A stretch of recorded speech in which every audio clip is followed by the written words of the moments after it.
Friends, எங்கள் ஊரில் மழை. நான் சூடாக சாப்பிட வந்திருக்கேன். எப்பவுமே நான் கண்டினியூஸாக வர பேக்கரி இதுதான். இங்கே சுட சுட சமோசா போட்டாங்க, ஒன்று வாங்கிட்டேன். வாங்க டேஸ்ட் பார்த்து சொல்கிறேன். ஸோ முதல்ல டெம்ப்டிங்காக இருக்கு.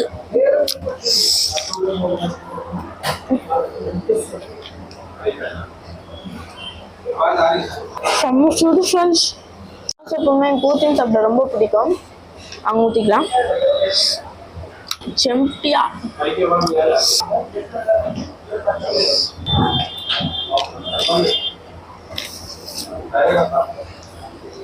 உருளைக்கிழங்கு பொட்டாட்டோ அது என்னது பட்டாணி எல்லாம் வச்சிருக்காங்க. செம்ம டேஸ்ட். எனக்கு சாஸ் ரொம்ப பிடிக்கும். எவ்வளோ ஊற்றினாலும் சாப்பிடுவேன் சாஸ்.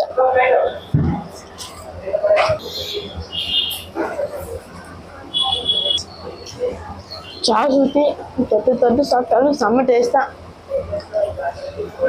இந்த வீடியோவை லைக் பண்ணி ஷேர் பண்ணி